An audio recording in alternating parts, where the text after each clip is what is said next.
Olha, gente, não é fácil ser mãe e pai quando se vem de um lar disfuncional, quando se vem de um lar onde tem uma mãe narcisista. Muitas pessoas falam: ah, eu quero ser o oposto da minha mãe. Ah, eu não jamais vou fazer com os meus filhos o que minha mãe fez comigo. Aí você tem filhos e você percebe que você está repetindo aqueles padrões de abusos.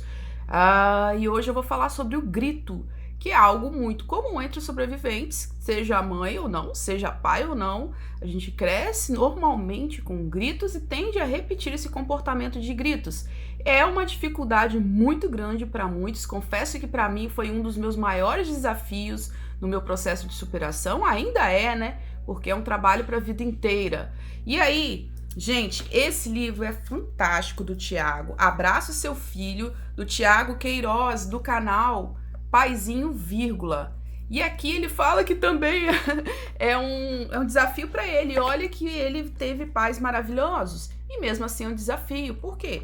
As pessoas podem ter uma comunicação na base do grito. Pode ser algo aprendido ou não. Para nós que viemos de um lar disfuncional, eu tinha pavor dos gritos da minha mãe narcisista. Não sei vocês, mas ela não me chamava, ela me berrava, né? E quando ela chamava meu nome, meu coração palpitava de medo, né? Então, é assim que o sobrevivente cresce. E para você que é mãe, pai e tem essa dificuldade, eu queria compartilhar a página 135 com vocês.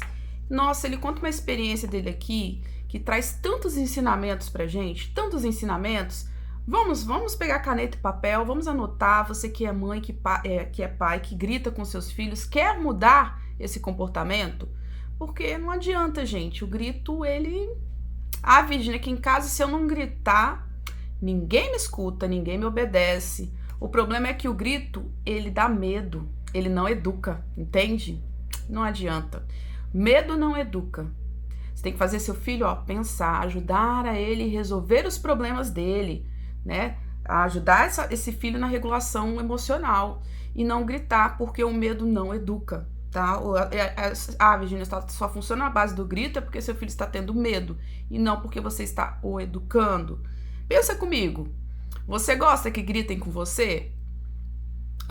Eu não gosto, eu odeio que gritem comigo, eu odeio, porque gatilho lá de trás da minha infância, gatilho da minha mãe narcisista gritando comigo.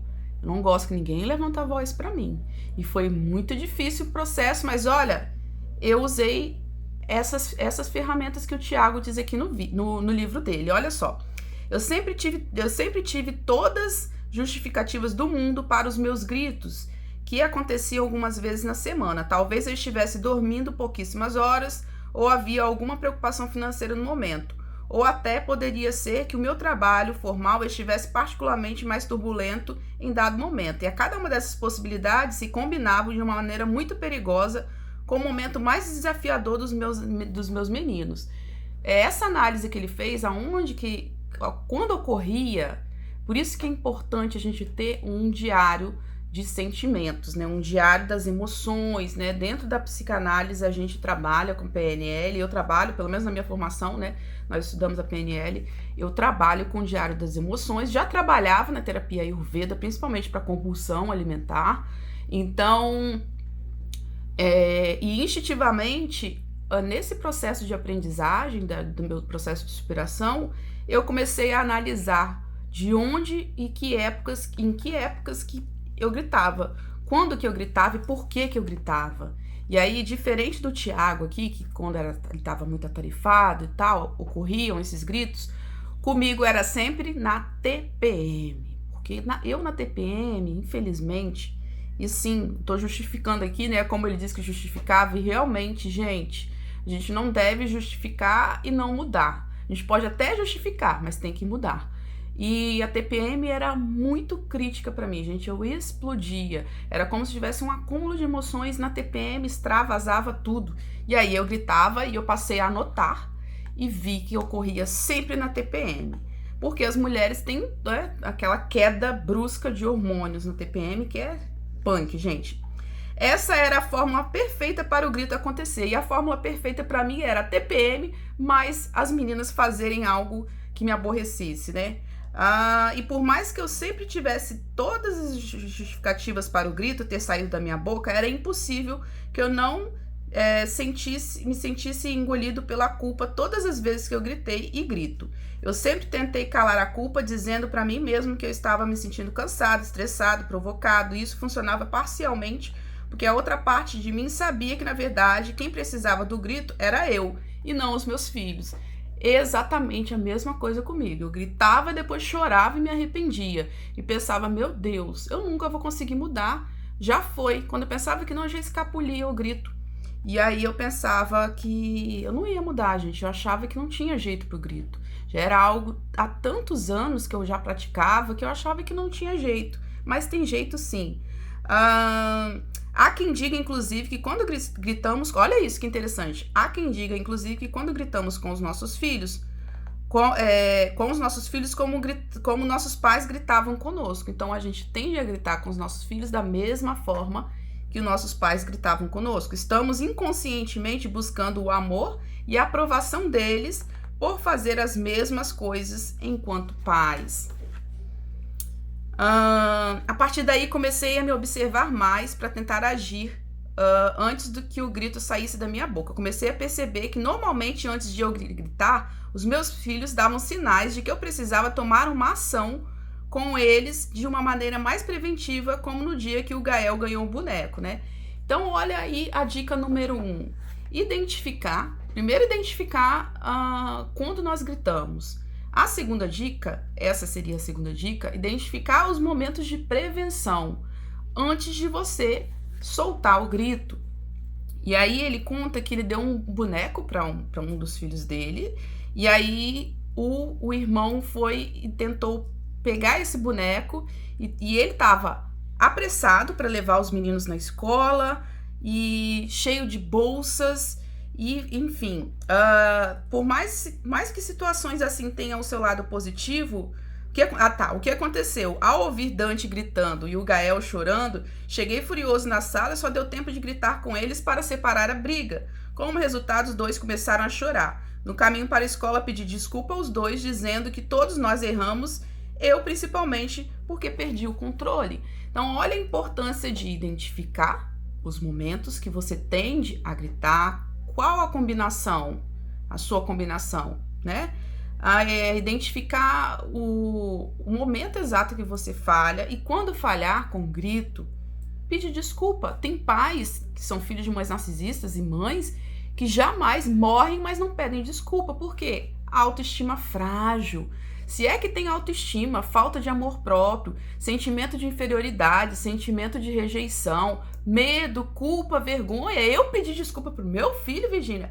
Eu não tô nem maluca, não peço mesmo. Orgulho, ego machucado. Tá faltando primeiro ter a cura emocional. Isso é cura emocional. É você tratar essas feridas da alma, autoestima, amor próprio, sabe? Aquela dor que você tem, que vem esses gatilhos, e os filhos são gatilhos, principalmente quando eles não estão com as emoções equilibradas. Um surto de uma criança vai direto num gatilho da nossa criança interior. Por isso que muitas vezes ficamos perdidos e fazemos o quê? Gritamos. Então, olha a importância de você curar a sua criança interior, de você curar essas feridas. Aproveita que tem 15% de desconto no curso Como Superar Mães Narcisistas te esperando. Entre em contato com a minha equipe, eu vou deixar o link aqui, www.comosuperarmãesnarcisistas.com. Fala para minha equipe, chama a equipe no chat e fala, olha, a Virgínia falou que tem 15% de desconto, e a palavra secreta é flor de lótus. E aí, com essa palavra secreta, a minha equipe vai fornecer um link com desconto para você. Então aproveite essa oportunidade para se curar, né? Para não ficar nesse padrão de repetição. Então, por mais que tenha tido o lado positivo, né? Dele ter pedido desculpas, e eu não pedia também, tá, gente? Não pedia, eu chorava, mas não pedia desculpa. Não pedia mesmo, morria de vergonha de pedir desculpa. Vê que bobeira, gente, que bobeira. No processo de reconstrução, de superação, de quebrar esse ciclo de abuso, quando eu errava, eu chorava e pedia desculpa. E aí, depois da primeira vez que você pede desculpa, você fala, nossa, não, morri porque eu pedi desculpa. E aí você tem confiança de, quando errar, pedir desculpa. Às vezes, eu tenho muito a coisa da ação e reação, né? Alguém gritou comigo, a tendência, todo mundo é assim, né? A tendência é gritar de volta. Então eu pensava, quando eu descobri o narcisismo, que eu sentei, o que eu fiz, gente? Fica de dica pra vocês. Eu sentei, fiz uma reunião em casa, depois conversei um com um. Meu marido, minha filha, minha outra filha, perguntando: esses são os traços narcisistas? Expliquei. O que você faz que eu não gosto? Foi unânime. Todos três falaram: você grita. E é muito ruim conviver com uma pessoa que grita. Gente, aquilo foi tão chocante na época pra mim, 3 anos atrás, tão chocante. Tão chocante, eu fiquei tão mal. E eu falei, não, eu tenho que mudar, eu não quero repetir, eu não quero perder o amor das pessoas que eu amo, né?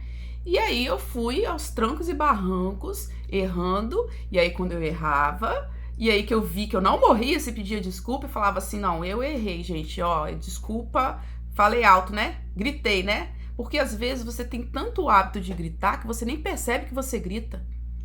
Já passa desapercebido, e aí você começa a ter gatilhos, opa, errei.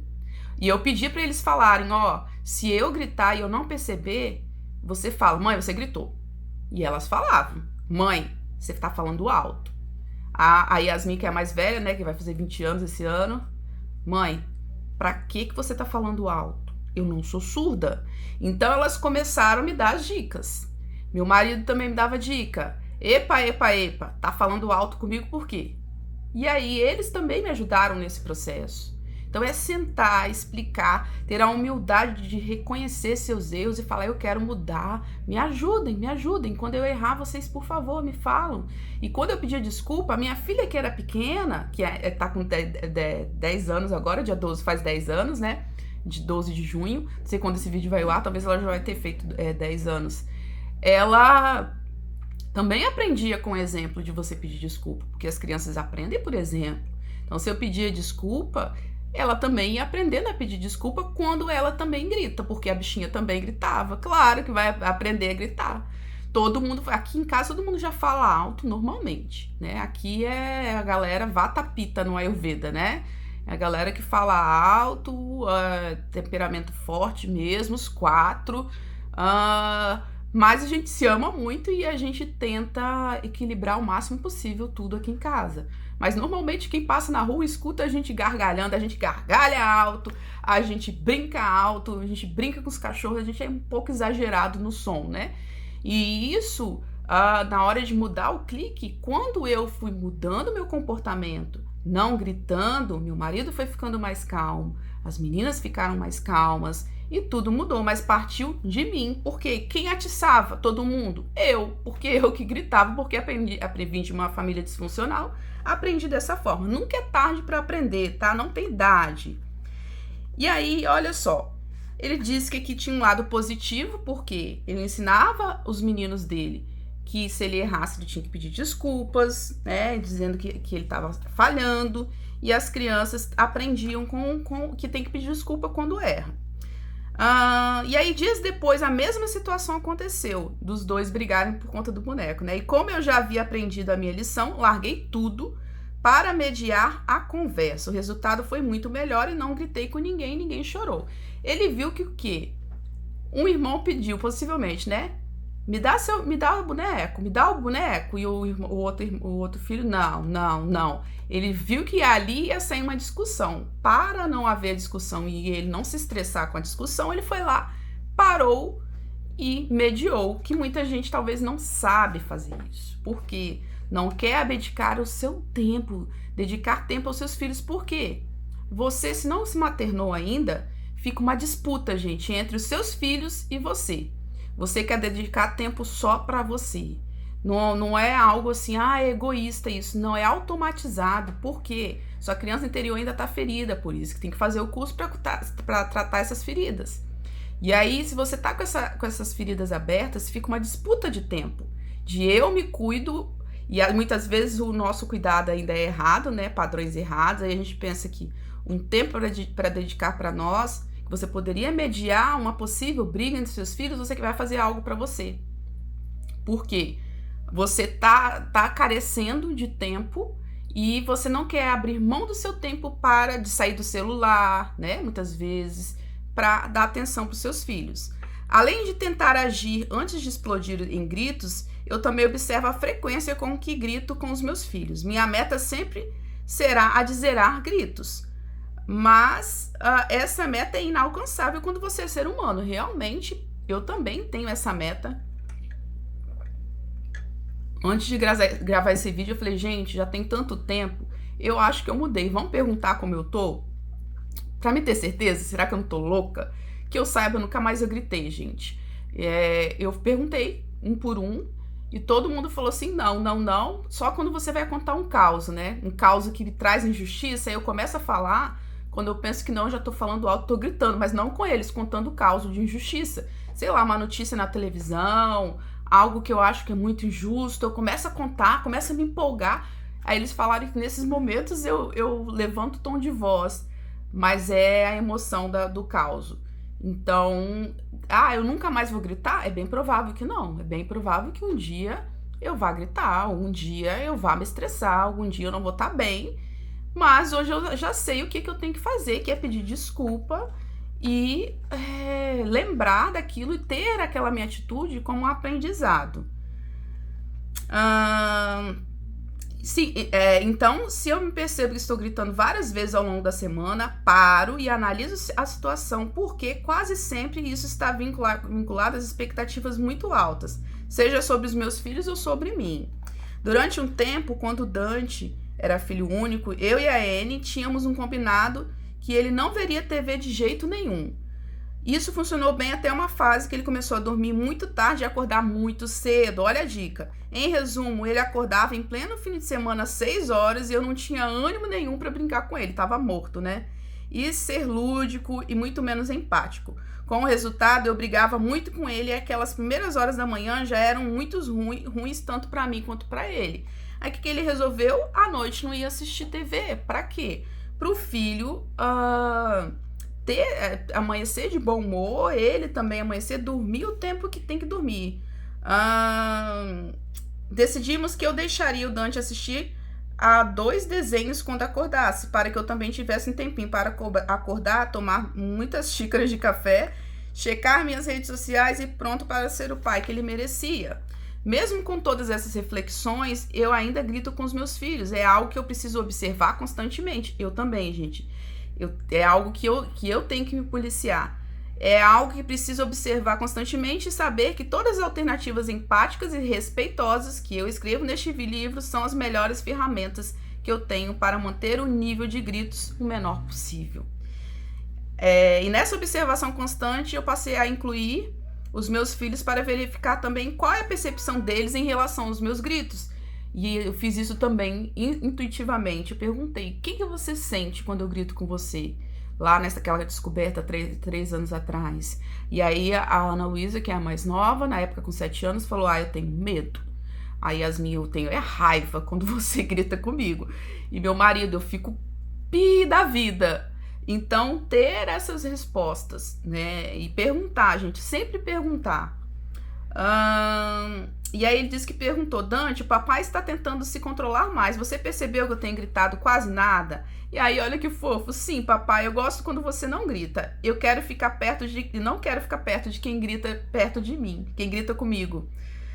Pode parecer besteira, mas quando o seu filho com 4 anos de idade diz pra você com tamanha clareza e sem medo de mostrar o que sente, pra mim é um dos maiores indicativos de que estou no caminho que eu quero para estar na paternidade.